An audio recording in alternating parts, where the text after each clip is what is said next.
ونستعينه ونستغفره ونعوذ بالله من شرور أنفسنا ومن سيئات أعمالنا. من يهده الله فلا مضل له ومن يضلل فلا هادي له. وأشهد أن لا إله إلا الله وحده لا شريك له وأشهد أن محمدا عبده ورسوله. أما بعد، يا أيها الذين آمنوا اتقوا الله حق تقاته ولا تموتن إلا وأنتم مسلمون. يا أيها الناس اتقوا ربكم الذي خلقكم من نفس واحدة وخلق منها زوجها وبث منهما رجالا كثيرا ونساء. واتقوا الله الذي تساءلون به والأرحام إن الله كان عليكم رقيبا. يا أيها الذين آمنوا اتقوا الله وقولوا قولا سديدا يصلح لكم أعمالكم ويغفر لكم ذنوبكم ومن يطع الله ورسوله فقد فاز فوزا عظيما. أما بعد، فإن أصدق الحديث كتاب الله وخير الهدي هدي محمد صلى الله عليه وسلم وشر الأمور محدثاتها وكل محدثة بدعة وكل بدعة ضلالة وكل ضلالة في النار. أعوذ بالله السميع العليم من الشيطان الرجيم.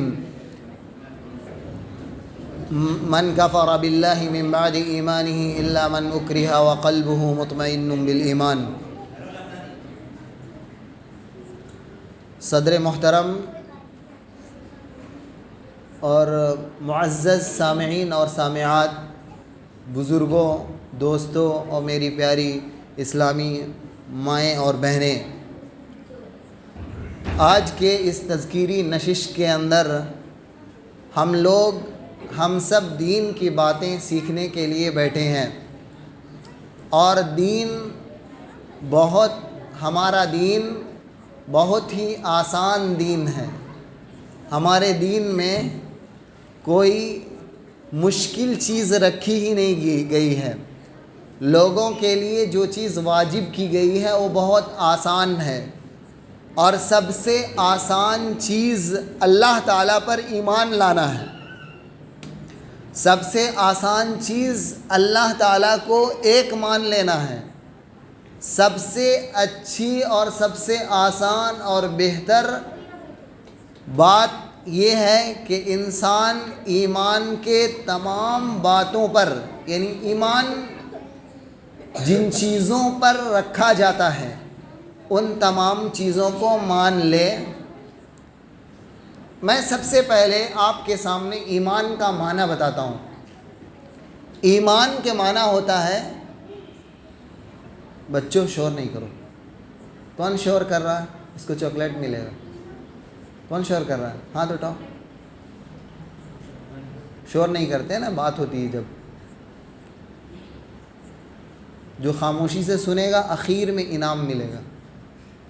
ٹھیک ہے؟ تو میں یہ کہہ رہا تھا کہ ایمان کا معنی سب سے پہلے ہر مسلمان کو جاننا ہے. ایمان کسے کہتے ہیں؟ تصدیق کرنا، یقین کر لینا، کسی چیز کو سچا سمجھنا. آپ کو یقین ہو کسی مسئلے میں، شک اور ڈاؤٹ نہ ہو، اطمینان ہو، اس کو کہا جاتا ہے ایمان. کسی چیز پر کوئی معلومات آپ کے پاس ہے، آپ کو اس میں شک نہیں ہے، آپ کو پورا دل میں اطمینان ہے، شرح صدر، اس کو کہا جاتا ہے ایمان. اللہ تعالیٰ نے یہ اسلام ایمان ہی کا نام ہے. دین ہمارا، دیکھیے، ایک کہا جاتا ہے اسلام، ایک کہا جاتا ہے ایمان، ایک کہا جاتا ہے دین، ایک کہا جاتا ہے احسان. تمام چیزوں کا قرآن و سنت کے اندر ایک معنی ہے، ایک جگہ پر، اور کہیں کہیں تفریق کی گئی شریعت کے اندر. تو ایمان لانا یعنی سچا مان لینا. کن چیزوں کو سچا ماننا ہے؟ اللہ تعالیٰ ہم کو پیدا کیا تو اللہ تعالیٰ نے ہمیں اپنا تعارف ہمارے سامنے کروایا ہے. اللہ تعالیٰ نے بتایا ہے کس چیز پر ایمان لانا ہے؟ بوجود اللہ، کہ اللہ تعالیٰ موجود ہے، اللہ تعالیٰ زندہ ہے، اللہ عرش کے اوپر مستوی ہے، عرش کے اوپر ہے، ساتوں آسمان کے اوپر اللہ تعالیٰ موجود ہے. اس کو کیا کہتے ہیں؟ ایمان لانا. ایمان میں پہلی چیز ہمیں یقین ہے، اطمینان ہے، کوئی شک نہیں ہے اللہ کے ایک ہونے پر. پہلی چیز اللہ تعالیٰ موجود ہے.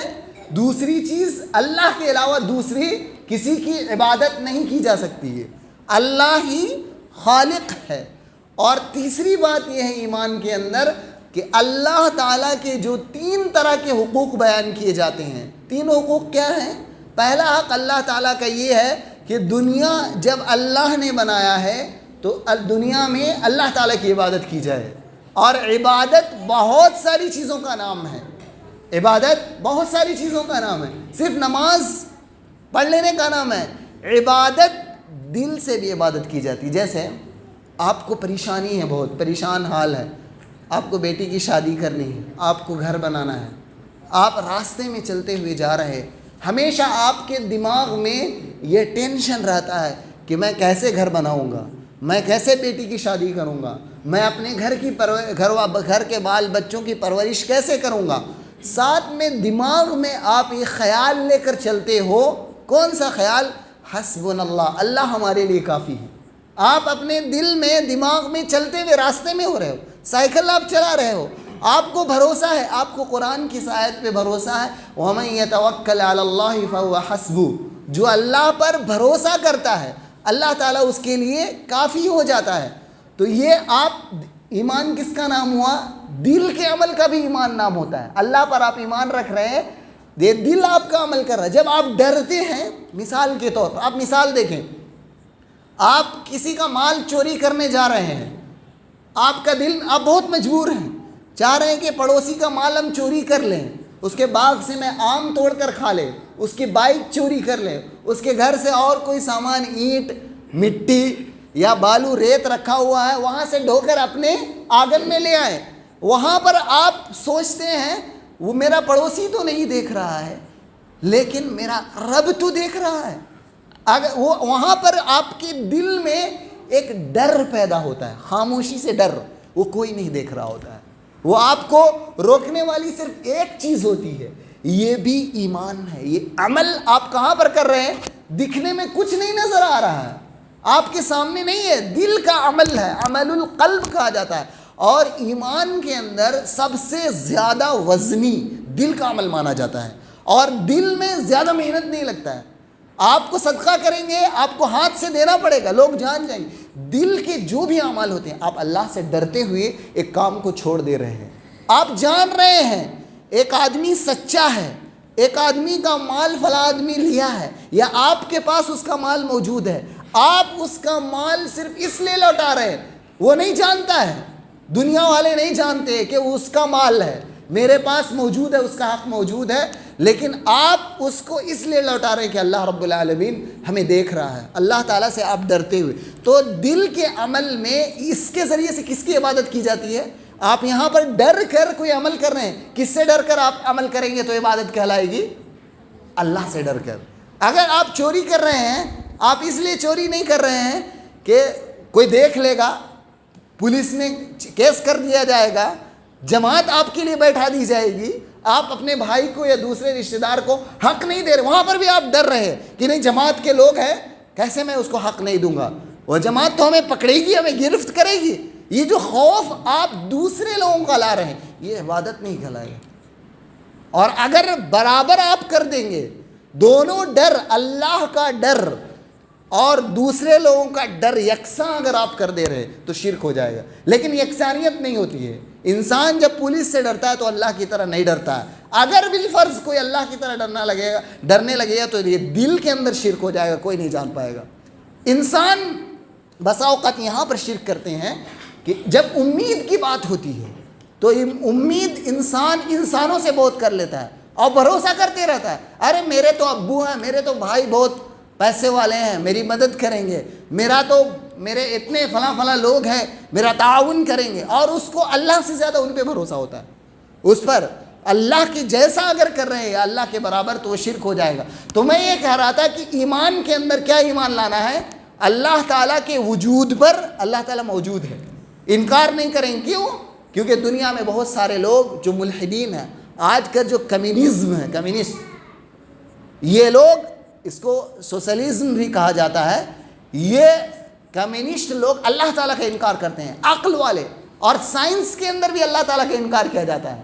اسی لیے اسکول میں جب ہم جاتے ہیں، ہمارے بچے اسکول میں پڑھتے ہیں تو ہمیں یہ ذہن میں یہ بات ہونا چاہیے کہ اللہ کا وجود پر ہمارا ایمان ہے، اللہ تعالیٰ خالق ہے، پیدا کرنے والا ہے، اس پر ہمارا ایمان ہے۔ اللہ تعالیٰ کا پہلا جو حق ہم بیان کر رہے تھے کہ ایمان کہاں پر ہوتا ہے؟ عمل، دل کے عمل کا بھی نام ہے، اور انسان اپنے ہاتھ سے جو کام کرتا ہے، اپنے پیر سے جو کام کرتا ہے، اپنے منہ سے جو بات بولتا ہے، وہ بھی ایمان کا نام ہے۔ یہاں تک کہ شرم و حیا بھی ایمان کا نام ہے۔ ایمان کے اوپر اس ایمان اتنی اہم چیز ہے، آپ دیکھ سکتے ہیں کہ اہل علم نے بڑی بڑی کتابیں لکھی ہیں، اور کوئی بھی حدیث کی کتابوں میں جو 6 کتابیں مشہور ہیں، صحیح بخاری، مسلم، ابو داؤد، ترمذی، نسائی، ابن ماجہ، تمام کے اندر آپ کو کیا ملے گا؟ ایمان کے مباحث آپ کو ملیں گے، کتاب الایمان ملیں گے۔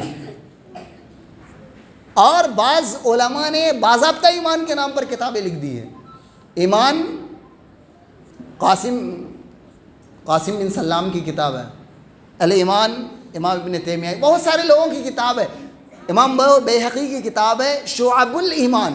شعب الایمان کا معنی ایمان کی شاخیں، کتنی اقسام ہیں، بڑی کتاب لکھی انہوں نے۔ وہاں پر کیا ذکر کیا ہے اللہ کے رسول صلی اللہ علیہ وسلم کے احادیث کو؟ میں یہ کہہ رہا تھا کہ ایمان کے اندر آپ کے عمل کا، دل کے عمل کا بھی نام ہے، آپ کے اعضاء و جوارح کے عمل کا بھی نام ہے، یعنی پیر اور ہاتھ سے جو کام کرتے ہیں، اسی طرح سے آپ زبان سے بھی جو بولتے ہیں اسے بھی ایمان کہا جاتا ہے۔ ایمان آپ اللہ پر لائے، اللہ کے بعد کس پر ایمان لانا ہے؟ اللہ کے رسولوں پر ایمان لانا ہے۔ تمام کے تمام رسول کیا ایمان رکھنا ہے؟ تمام کے تمام رسول سچے ہیں، تمام کے تمام رسول جس کا قرآن میں ذکر ہے یا نہیں ہے۔ بہت سارے رسول کا اللہ تعالیٰ نے قرآن میں تفصیل کے ساتھ ذکر کیا ہے۔ وَرُسُلًا قَدْ قَصَصْنَاهُمْ عَلَيْكَ مِن قَبْلُ وَرُسُلًا لَمْ نَقْصُصْهُمْ عَلَيْكَ۔ قرآن میں بہت سارے ایسے رسول ہیں جن کا ہم نے ذکر کیا ہے۔ عیسیٰ علیہ السلام، موسیٰ علیہ السلام، اور بھی پیغمبروں کا قرآن میں ذکر کیا گیا ہے، اور اللہ نے کہا وَرُسُلًا لَمْ نَقْصُصْهُمْ عَلَيْكَ۔ بہت سارے رسول ایسے ہیں جن کا ہم نے قصہ اور کہانی قرآن میں یا اپنے نبی کو نہیں بیان کیا ہے۔ تو مسلمان پر کیا واجب ہے؟ تمام پر ایمان لانا۔ سورہ بقرہ کی آخری آیت سے پہلے والی آیت میں کیا کہا گیا؟ آمن الرسول بما انزل الیہ من ربہ والمؤمنون کل آمن باللہ وملائکتہ وکتبہ ورسلہ۔ آمن الرسول، رسول نے ایمان لے آیا۔ یہ رسول کو ایمان لانے کا معنی کیا ہے؟ یقین ہے، ان کو شک نہیں ہے۔ آمن الرسول بما انزل الیہ من ربہ، کس چیز پر ایمان لانا ہے؟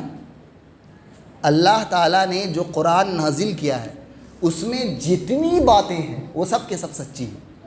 اللہ تعالیٰ نے اپنے رسول صلی اللہ علیہ وسلم کو جو باتیں بتائی ہے وہ سب سچی ہیں۔ ان باتوں کے اندر ظلم نہیں ہے، عدل ہے، انصاف ہے۔ اگر بیٹے کو 2 حصہ دیا جاتا ہے اور بیٹی کو 1 حصہ دیا جاتا ہے تو بھی عدل ہے۔ اگر آپ شوہر کا بیوی کے مال میں شوہر کا حق آپ دیکھیں گے کتنا ہے؟ آدھا ملتا ہے یا چوتھائی ملتا ہے، 2 صورت میں۔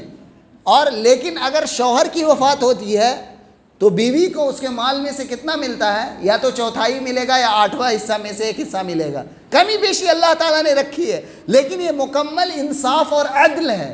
تو جو اللہ تعالیٰ نے جو شریعت نازل کیا ہے، جو بھی احکام بیان کیا ہے، وہ ہر زمانے کے لحاظ سے صحیح ہے۔ قرآن پر، قرآن کی باتوں پر، احادیث رسول پر، اس کے صحیح ہونے پر ہمیں ذرہ برابر بھی شک نہیں ہے۔ آپ کو ایمان لانا تمام رسولوں پر، اور تمام رسول اللہ کے جانب سے بھیجے گئے تھے، لیکن محمد صلی اللہ علیہ وسلم جو آخری رسول ہے، وہ تمام ان کے آنے کے بعد دنیا میں کوئی بھی شریعت اب باقی نہیں رہے گی۔ اللہ کے رسول صلی اللہ علیہ وسلم کی شریعت جو اسلام ہے، یہی حتمی دین ہوگا۔ عیسائیت منسوخ ہو گئی، یہودیت منسوخ ہو گئی، اور دنیا میں پیدا ہونے والے جو بھی ادیان پائے جا رہے ہیں وہ تمام کے تمام غلط ہیں، تمام کے تمام باطل ہے۔ یہ نہیں ہے کہ دنیا میں یہ نعرہ ہے کہ تمام ادیان، تمام دین اور تمام مذہب یکساں ہیں، تمام صحیح ہیں۔ یہ جو دعویٰ ہے، یہ دعویٰ اگر کوئی انسان کرتا ہے تو وہ اللہ کے ساتھ کفر کر رہا ہے۔ یہ ہمیں اپنے بچوں کو سکھانا ہے، ہمیں اپنے ماں و بہنوں اور معاشرے کے اندر اس چیز کو بتانا ہے۔ ہم کسی مذہب کی توہین نہیں کرتے ہیں، دوسرے مذاہب کی توہین کی بات نہیں ہے، لیکن یہاں بات کیا ہے؟ ہمارے اپنے عقیدے کی بات ہے۔ ہمارے اپنے عقیدے میں یہ ہے کہ دین دنیا کے اندر صرف ایک ہے، ایک ہی سچا ہے، اسلام ہی سچا ہے، رسول صلی اللہ علیہ وسلم پر ایمان لانا ہی حق ہے، اور ان پر جو ایمان نہیں لاتا ہے وہ جہنم میں جائے گا، جو ان کے زمانے کو پا لیا ہے۔ یہ کیا بات ہے؟ دوسری بات کیا ہوئی؟ اللہ پر ایمان لانا، دوسری بات رسولوں پر، اور رسولوں میں خصوصاً اپنے آخری رسول جناب محمد رسول اللہ صلی اللہ علیہ وسلم کی ذات پر، کہ وہ اللہ کے سچے رسول تھے۔ انہوں نے اپنی دعوت کو امت تک پہنچا دیا، انہوں نے کوئی کوتاہی نہیں کی۔ کیا رسول اللہ صلی اللہ علیہ وسلم نے دین کی کوئی باتیں ہم سے چھپائی ہیں؟ نہیں چھپائی ہے۔ اللہ کے رسول صلی اللہ علیہ وسلم کو اللہ تعالیٰ نے جو باتیں بتائی تھی وہ تمام کے تمام باتیں بتلا دی گئی ہے۔ یہ ہمارا عقیدہ اور ایمان ہونا چاہیے۔ اس کے بعد والے مرحلے میں آئیے، ایمان ہمیں کس پر رکھنا ہے؟ اللہ تعالیٰ کی تمام کتابوں کے اندر۔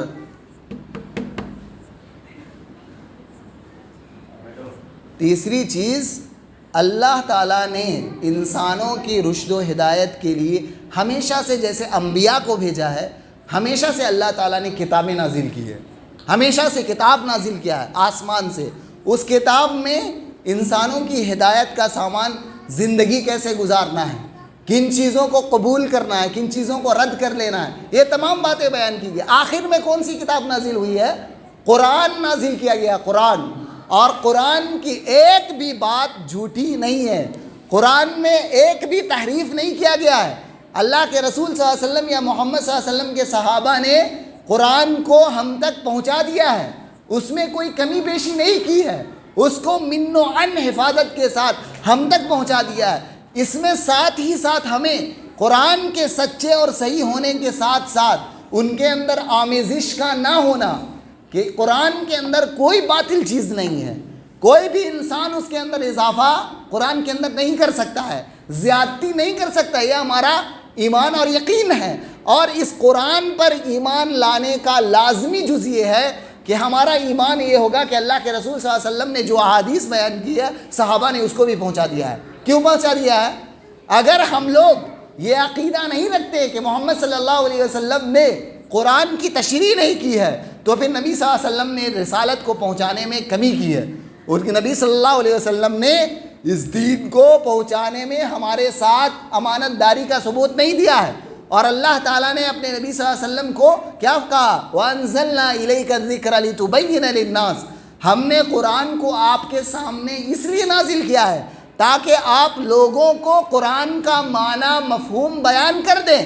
تو اگر دنیا میں قرآن موجود ہو اور اللہ کے رسول صلی اللہ علیہ وسلم کی احادیث موجود نہ ہو، جو قرآن کو سمجھنے کے لیے سب سے بڑی چیز ہے، سب سے اہم چیز ہے، قرآن کو کوئی انسان سمجھ نہیں سکتا ہے سوائے وہی انسان سمجھے گا جو نبی صلی اللہ علیہ وسلم کے حدیث کو پڑھتا ہے۔ قرآن کی تشریح کہاں سے کی جائے گی؟ رسول اللہ صلی اللہ علیہ وسلم کے اقوال و افعال سے کی جائے گی، کیونکہ قرآن اللہ تعالیٰ نے اپنے نبی پر نازل کیا ہے، اور جس نبی پر نازل کیا وہ قرآن کو سب سے زیادہ سمجھنے والے تھے۔ اللہ کے رسول صلی اللہ علیہ وسلم نے اپنی احادیث کے اندر کئی موقع سے فرمایا ہے، انا اعلمکم باللہ واتقاکم لہ، میں تم میں سے سب سے زیادہ اللہ کو جاننے والا ہوں، میں تم میں سے سب سے زیادہ اللہ تعالیٰ سے ڈرنے والا ہوں، یعنی تم میں سب سے زیادہ نیک اور متقی اللہ کے رسول صلی اللہ علیہ وسلم ہے۔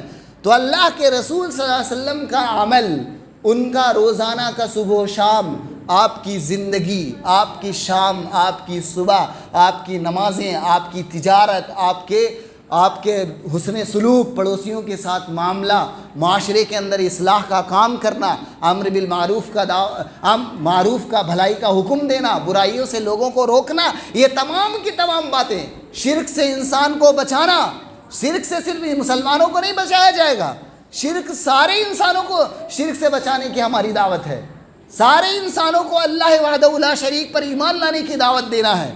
یہ اسلام، یہ قرآن، یہ دین مسلمانوں کا صرف اپنا دین نہیں ہے، یہ ساری انسانیت کا یہ دین ہے، تو ہمیں ان تک پہنچانا ہے۔ تو میں یہ کہہ رہا تھا کہ انسان جب قرآن پر ایمان لائے گا تو قرآن کے ایمان لانے کا لازمی جز ہے کہ اللہ کے رسول صلی اللہ علیہ وسلم کی احادیث کو کیا سمجھے گا؟ سچا سمجھے گا۔ اللہ کے رسول صلی اللہ علیہ وسلم کی ساری احادیث، سارے احکام، دنیا میں کوئی بھی ایک انسان، چاہے وہ نبی ہو یا غیر نبی، آج ایسا موجود نہیں ہے جس کی زندگی کا ہر ایک عمل، ہر ایک چیز نوٹ کر دیا گیا اور لکھ دیا گیا ہو۔ اللہ کے رسول صلی اللہ علیہ وسلم نے اگر کسی موقع پر مسکرایا ہے تو صحابہ اکرام نے اس کو بھی بیان کیا ہے۔ اگر اللہ کے رسول صلی اللہ علیہ وسلم نے کسی چیز میں اشارہ کیا، صحابہ نے اس اشارے کو بیان کیا۔ اللہ کے رسول صلی اللہ علیہ وسلم غصہ ہو گئے تو صحابہ نے اس کو بیان کیا۔ اللہ کے رسول صلی اللہ علیہ وسلم خاموش ہو گئے تو صحابہ نے اس کو بیان کیا۔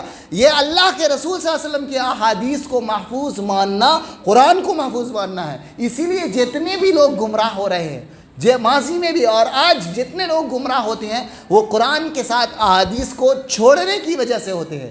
جتنا بھی قرآن کو، احادیث رسول کو جس قدر چھوڑے گا جو انسان، اتنا وہ گمراہی میں چلا جائے گا۔ اللہ کے رسول صلی اللہ علیہ وسلم کے احادیث کو جتنی کثرت سے لے گا، جتنی زیادہ اور اس پر پابندی کرے گا، اللہ کے یہاں وہ اتنی زیادہ غلطی سے محفوظ رہے گا، وہ سب سے زیادہ دین پر پکا اور سچا مانا جائے گا۔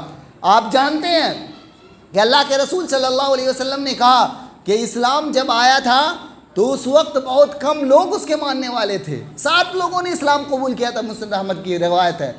7 لوگوں نے، عمار بن یاسر ہیں، سمیہ ان کی والدہ ہیں، یاسر ہیں ان کے والد، بلال حبشی رضی اللہ عنہ، ابو بکر رضی اللہ عنہ، یہ علی رضی اللہ عنہ، خدیجہ رضی اللہ عنہ، اللہ کے رسول صلی اللہ علیہ وسلم، 7 لوگ موجود ہیں۔ یہ 7 لوگ سب سے پہلے اسلام قبول کیے تھے۔ آپ نے کیا فرمایا؟ بدأ الاسلام غریبا، جب اسلام دنیا میں آیا تھا تو بہت کم لوگ اس کو قبول کرنے والے اور ماننے والے تھے، اور آخر میں بھی کہاں اسلام قرآن کے ساتھ اللہ کے رسول صلی اللہ علیہ وسلم کی تشریح کو کم لوگوں نے مانا۔ اور آج بھی اگر انسان قرآن کے ساتھ اللہ کے رسول صلی اللہ علیہ وسلم کی تشریح کو مانتا ہے تو اسے اجنبی کہا جاتا ہے۔ آپ اگر صحیح احادیث پر عمل کر رہے ہیں تو آپ کو یہ کہا جائے گا یہ نیا دین ہے، یہ سمجھ میں نہیں آ رہا ہے۔ اللہ کے رسول صلی اللہ علیہ وسلم نے کہا فطوبی للغرباء، ان ایسے اجنبی لوگوں کے لیے جو جن کو معاشرے میں دھتکار دیا جاتا ہے۔ آپ کبھی احادیث رسول پر عمل کر کے دیکھیے، لوگ کیا کہیں گے؟ یہ نیا دین ہے، یہ نئے لوگ ہیں، یہ دوسرے لوگ ہیں، طرح طرح کے اتہام اور الزام لگایا جائے گا۔ تو آپ کو ایمان رکھنا ہے قرآن پر اور احادیث رسول پر، اور اسی طرح سے ایک مسلمان کو ایمان رکھنا ہے قیامت کے دن پر۔ قیامت قائم ہونے والی ہے۔ ہم ہر سورت قرآن میں نماز کے اندر ہر رکعت میں سورہ فاتحہ پڑھتے ہیں، اور سورہ فاتحہ کی تیسری آیت کون سی ہے؟ سورہ فاتحہ کی تیسری آیت کون سی ہے؟ مالک یوم الدین، قیامت کا دن کا مالک ہے۔ اس کا ترجمہ ہوتا ہے فیصلے کا دن کا مالک ہے، بدلے کا دن کا مالک ہے، اللہ تعالیٰ حساب لینے والا ہے۔ تو قیامت کے دن یقین کرنے کا مطلب کیا ہے کہ انسان اس دنیا میں جو آیا ہے، اس دنیا میں یوں ہی ہمیشہ نہیں رہے گا۔ وَمَا جَعَلْنَا لِبَشَرٍ مِّن قَبْلِكَ الْخُلْدَ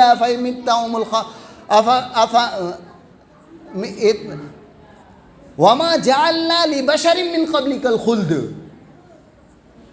آپ سے پہلے کسی انسان کے لیے دنیا میں ہمیشگی نہیں لکھی ہے۔ انسان کو دنیا میں مر جانا ہے، اور اس پر ہمارا ایمان ہے۔ اللہ تعالیٰ نے انسانوں کو اس ایمان لانے کے لیے کہا ہے کہ مر کر اللہ کے سامنے ہمارے ہر عمل کا حساب دینا ہے۔ انسان اپنی دین کی باتوں کو آج سیکھ نہیں رہا ہے۔ اس کے محلے میں، اس کے مسجد میں، اس کے گھر کے قریب آ کر علماء کرام بیان دے رہے ہیں، لیکن انسان کو وقت نہیں ہے، انسان اپنے دین کو نہیں سیکھ رہا۔ آخر کیا بات ہے؟ کیا مسئلہ ہے؟ لو آپ کے ہدایت کے لیے اتنے منتظمین، جمعیت اور جماعت کے لوگ اور دوسرے علماء کرام آپ کی ہدایت کے لیے، آپ کو جہنم سے بچانے کے لیے اتنا فکر مند ہے، لیکن ہمارا سماج اور ہم مسلمانوں میں سے بہت سارے لوگ اچھے ہیں جو آئے ہوئے ہیں، اور کچھ ہمارے بھائی ایسے ہیں جو آج اپنے گھروں میں بیٹھے ہوئے، ان کو بار بار اعلان کرنے کے باوجود وہ دین کی باتیں کیوں نہیں سن رہے؟ قیامت کے دن پر یقین نہیں ہے، ایمان بالیوم الآخر، کہ اللہ تعالیٰ کے پاس ہمیں مر کر جانا ہے اور دنیا میں موت سے گزرنا ہے، اور موت سب سے بڑی تکلیف ہے، اور روزانہ ہم قبرستان سے گزرتے ہیں تو کیا ہم وہاں دعائیں نہیں پڑھتے ہیں؟ نسأل اللہ لنا ولکم العافیہ، اور اللہ تعالیٰ سے دعا کرتے ہیں کہ اللہ ہم پر بھی رحم کرے اور تم پر بھی رحم کرے۔ اللہ تعالیٰ پہلے جانے والے لوگوں پر بھی رحم کرے اور بعد میں آنے والے لوگوں پر بھی رحم کرے۔ یہ قیامت کے دن پر ایمان لانے کا مطلب یہ ہے کہ قیامت کے دن اللہ تعالیٰ انصاف کا ترازو قائم کرے گا، دنیا میں جتنے بھی جھگڑے ہوئے ہیں، دنیا میں جتنے بھی مسائل ہوئے ہیں، چاہے دوسرے کے ساتھ ہو، چاہے اپنے نفس کے ساتھ ہو، چاہے آپ نے ایمانداری سے نماز پڑھی ہے، 5 وقت کی نماز پڑھی ہے، آپ نے 4 وقت کی نماز پڑھی ہے، آپ جمعہ نماز پڑھتے تھے، یا کبھی کبھی جب جلسہ اور جلوس کا موقع ہے تب آخر نماز پڑھ لیتے تھے، آپ اللہ سے حقیقی معنی میں ڈرتے تھے یا نہیں ڈرتے تھے؟ اللہ کا دین سیکھتے تھے یا نہیں سیکھتے تھے؟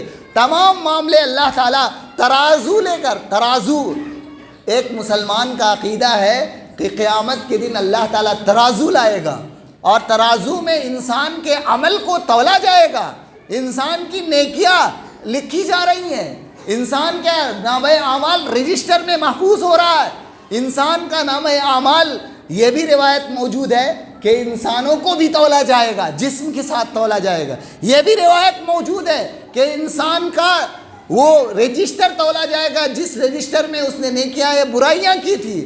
تو انسان کو قیامت کے دن اللہ کے سامنے حاضر ہونے پر یقین رکھنا ہوگا، اور دنیا ہی میں میدان محشر ہوگا، وہ سیریا اور فلسطین کا جو مقام ہے اس میں اللہ رب العالمین وہاں پر محشر قائم ہوگا، اور اس زمین کو دوسری زمین سے بدل دیا جائے گا۔ یہ ایمان رکھنا ہے، اور ایمان میں یہ بھی بات شامل ہے کہ اللہ تعالیٰ کے فرشتے ہیں، فرشتوں پر ایمان رکھا جائے۔ کون سے فرشتے؟ بہت سارے فرشتوں کا نام لیا گیا ہے۔ جبریل امین جو قرآن لے کر آتے تھے اس پر ہمارا ایمان ہے، جو فرشتہ بارش برساتا ہے میکائیل علیہ السلام، اس پر ہمارا ایمان ہے، اور ہمارے دونوں کندھوں میں جو فرشتے بیٹھے ہوئے ہیں جو ہمارا ہر ایک عمل نوٹ کر رہے ہیں اس پر ہمارا ایمان ہے، جو فرشتے ہماری حفاظت کرتے ہیں دن رات۔ آپ ذرا سوچیں کہ اللہ تعالیٰ ہمارے اوپر کتنا مہربان ہے۔ آپ کبھی کبھی ہوتا ہے آپ اپنے بچوں کو اسکول چھوڑ دیتے ہیں، بچا اوقات گاڑی اس کے قریب سے چلی جاتی ہے اور اس کے ایکسیڈنٹ ہوتے ہوتے ذرہ برابر بچ جاتا ہے۔ آپ اپنے گھروں میں ماں اور بہنیں سن رہی ہے، کتنی مرتبہ اپنے بچوں کو، چھوٹے بچوں کو 1 سال 1.5 سال کا بستر میں بیٹھا کے چلی گئی، اور اچانک دیکھتی ہے تو وہ ماچس پکڑا ہوا ہے، اچانک دیکھتی ہے تو منہ میں کوئی غلط چیز لینے والا ہے جس سے اس کی موت واقع ہو سکتی ہے، اچانک آپ دیکھتے ہیں چاقو اس کے ہاتھ میں، آپ کا کیا ماں کی کیا حالت ہو جاتی ہے؟ آپ کو معلوم ہے ایسا کیوں ہوتا ہے؟ اور اس کی حفاظت کون کرتا ہے؟ آپ تو یہ سمجھتے ہیں کہ بس یوں ہی ہو جا رہا ہے۔ اجی یہ چیزیں یوں ہی نہیں ہو رہی ہے۔ لَهُ مُعَقِّبَاتٌ مِّن بَيْنِ يَدَيْهِ وَمِن خَلْفِهِ يَحْفَظُونَهُ مِنْ أَمْرِ اللَّهِ، اللہ تعالیٰ انسان کے آگے پیچھے فرشتوں کو ان کی حفاظت کے لیے مقرر کر دیا ہے، جو آپ کے بچوں کی موت تک حفاظت کرتے ہیں، لیکن اگر کسی کی موت مقدر ہے تو پھر اس کی حفاظت نہیں ہوگی۔ اللہ تعالیٰ اتنے فرشتے ہمارے لیے رکھا ہے، اور قبر کے اندر جانے کے بعد اللہ تعالیٰ ہمارے پاس فرشتے آتے ہیں، منکر نکیر، وہ فرشتے منکر نکیر، وہ فرشتے ہم سے سوال و جواب کریں گے۔ اس پر ہمارا ایمان اور عقیدہ ہے، اور ہم یقین کرتے ہیں۔ آخری چیز کیا ہے؟ ہمارا یقین ہے کہ ہم لوگ دنیا میں جو کچھ ہو رہا ہے وہ اللہ رب العالمین کی تقدیر کی وجہ سے ہو رہا ہے۔ اللہ نے تقدیر میں لکھا ہے، اللہ تعالیٰ نے تقدیر میں جو کچھ لکھا ہے وہ باتیں دنیا میں ہونے والی ہے۔ آج جو ہم مجلس میں بیٹھے ہوئے ہیں وہ ہمارا مجلس میں بیٹھنا تقدیر میں لکھا ہوا ہے، اور ہمارا عمل بھی موجود ہے، صرف تقدیر کی وجہ سے نہیں، تقدیر کے مطابق ہو رہا ہے۔ اللہ تعالیٰ ہمارے پیدا ہونے سے پہلے جانتا تھا کہ یہ مجلس یہاں پر منعقد کی جائے گی، اور اللہ تعالیٰ کے اس علم کے مطابق ہوگا، اور ہمارا بھی عمل ہوگا۔ کچھ لوگ یہ سمجھتے ہیں کہ تقدیر پر ایمان لانے کا مطلب یہ ہے آٹومیٹک ہم لوگ نمازی بن جائیں گے، آٹومیٹک ہم لوگ گناہ کو چھوڑ دیں گے۔ یہ نہیں ہے، یہ غلط مفہوم ہے تقدیر کو سمجھنے کا۔ تقدیر کا ایمان لانے کا مطلب یہ ہے کہ دنیا میں جو کچھ ہو رہا ہے اللہ کے علم کے مطابق ہو رہا ہے، اور تقدیر پر ایمان لانے کا مطلب یہ بھی ہے کہ انسان کو اللہ تعالیٰ نے دنیا میں اختیار دیا ہے، اللہ تعالیٰ نے اختیار دیا۔ فَمَنْ شَاءَ اتَّخَذَ إِلَىٰ رَبِّهِ سَبِيلًا، اللہ تعالیٰ نے کیا اختیار کیا ہے؟ جس کا جی چاہے وہ اپنے رب کی طرف جانے والے راستے کو، اپنے رب کے دین کو اختیار کر لے۔ تو یہ ایمان کے باتوں کے اندر یہ باتیں شامل ہیں جس کو ہم لوگ اپنی کتابوں میں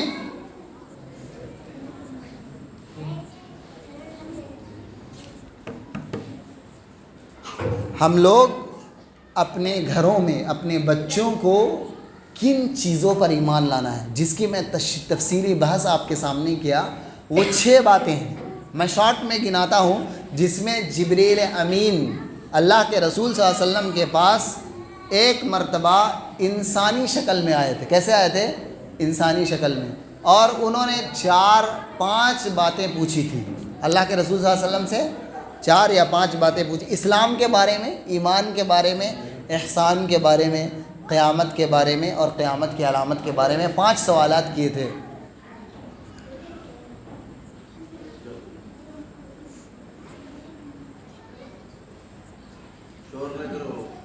اس میں سے ایمان بتایا گیا تھا، ایمان. اور آخر میں امام بخاری نے اسی پر باب قائم کیا ہے کہ یہ تمام چیزیں ایمان میں سے. کون کون چیزیں پوچھی تھی جبریل امین نے؟ ہمیں اپنے بچوں کو ان چیزوں کو سکھانا ہے. کون کون چیزیں؟ دھیان دینا ضروری ہے. سب سے پہلے جبریل امین نے پوچھا مل اسلام، اسلام کیا ہے. اور دوسری بات کیا پوچھا تھا؟ ایمان کیا ہے. اور ہماری بحث کیا ہو رہی؟ ایمان پر ہو رہی. تیسری بات احسان کا معنی کیا ہے. اور چوتھی بات کیا پوچھی تھی؟ قیامت کب قائم ہوگی. اور پانچویں بات جبریل امین نے نبی صلی اللہ علیہ وسلم سے پوچھا تھا کہ قیامت کی علامتیں کیا تھی. 5 میں سے 4 سوال کا جواب ملا تھا، 1 سوال کا جواب نہیں ملا تھا. دوسرے سوال میں ہم بحث کر رہے ہیں اپنے بچوں کو سکھانا ان تؤمن باللہ، کہ تم اللہ پر ایمان رکھنا، وملائکتہ، اللہ کے فرشتوں پر ایمان رکھنا، اللہ کے تمام رسولوں پر ایمان رکھنا، اللہ کی تمام کتابوں پر ایمان رکھنا، قیامت کے قائم ہونے پر، آخرت کے دن پر ایمان رکھنا ہے 5واں. اور چھٹا کیا ہے؟ تقدیر پر. ان 6 باتوں میں سے کوئی ایک بات کا بھی اگر منکر ہو جا رہا تو وہ مسلمان باقی نہیں رہے گا. اس ایمان کو سمجھنا ہے. اس ایمان کی بہت زیادہ احادیث کے اندر اس کا ذکر کیا گیا ہے. میں نے یہ کہا تھا کہ ایمان کو اسلام بھی کہا جاتا ہے، ایمان کو دین بھی کہا جاتا ہے، ایمان تمام چیزوں کو ایمان کہا جاتا ہے ایک معنی میں. دوسرے معنی میں تھوڑی سی فرق آئے گی. اللہ کے رسول صلی اللہ علیہ وسلم اور ایمان میں اقسام ہیں. ایک ہوتا ہوا رکن، آپ اس پر، اس کے بغیر آپ کا ایمان ہو ہی نہیں سکتا. جیسے 6 باتیں ہم نے آپ کے سامنے بیان کی، ان 6 باتوں پر یقین کرنا آپ پر واجب ضروری ہے. اگر ان 6 چیزوں میں سے کسی ایک چیز کا کوئی مسلمان مرد یا عورت اس کا منکر ہو جائے تو وہ کافر ہو جائے گا، وہ کافر ہو جائے گا. اللہ کا اگر انکار کر دے انسان کافر ہو جائے گا.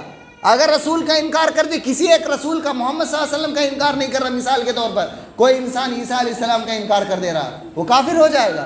کوئی انسان فرشتوں، تمام فرشتوں پر ایمان رکھتا ہے، ایک فرشتے کا انکار کر دے رہا ہے، کافر ہو جائے گا. تمام کتابوں پر ایمان رکھتا ہے، اللہ تعالیٰ نے جتنی کتابیں نازل کی ہیں، قرآن پر ایمان رکھتا ہے، زبور کا انکار کر دے رہا ہے، یا ابراہیم علیہ السلام پر جو صحیفہ نازل ہوا تھا اس کا انکار کر دے رہا ہے، انسان کافر ہو جائے گا. انسان قیامت کے دن پر ایمان نہیں رکھ رہا ہے، ساری باتوں پر ایمان رکھ رہا ہے، کافر ہو جائے گا.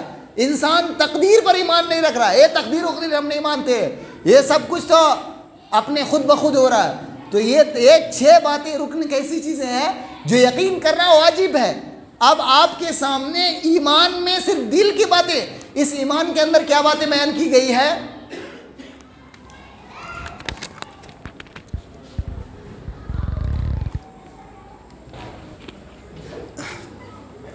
میرے بھائی اور دوستو، بات آپ سمجھنے کی کوشش کریں. ایمان کے اندر اس میں لفظی آپ دیکھیں گے تو سب میں دل کا عمل پایا جا رہا ہے. اللہ پر ایمان لانا، رسول پر ایمان لانا، فرشتوں پر ایمان لانا، اللہ کی کتابوں پر ایمان لانا، قیامت کے دن پر ایمان لانا، تقدیر کے اچھے اور برے ہونے پر ایمان لانا. کتنی باتیں ہوئی؟ 6 باتیں ہوئی. یہ اس میں آپ کیا کر رہے ہیں؟ ہاتھ سے کچھ اٹھا رہے ہیں کیا؟ آپ پیر سے کچھ عمل کر رہے ہیں؟ نہیں کر رہے نا. یہ کہاں پر کس کا نام ہوا؟ آپ کے دل کا عمل ہوا. یہاں پر آپ اس سے یقین چاہ رہے ہیں اور آپ کو مطمئن ہونا ضروری ہے. اللہ تعالیٰ نے قرآن کی آیت میں کیا فرمایا؟ الا من اکرہ وقلبہ مطمئن بالایمان من کفر باللہ من بعد ایمانہ. جو انسان ایمان لانے کے بعد کفر کرے گا اس کو کیا ہوگا؟ اللہ تعالیٰ نے قرآن کی آیت میں اس کا انجام بیان کیا. فعلیہم غضب من اللہ، اللہ کا غضب ہے اور اس کے لیے بہت بڑا عذاب ہے. کس کے لیے؟ من کفر باللہ من بعد ایمانہ. ایمان کس کو کہتے ہیں؟ یقین کرنے کو. اور یقین میں کیا؟ اطمینان کے ساتھ، ذرا ڈاؤٹ اور شک نہیں ہونا چاہیے آپ کو۔ آپ کفر کس کو کہتے ہیں؟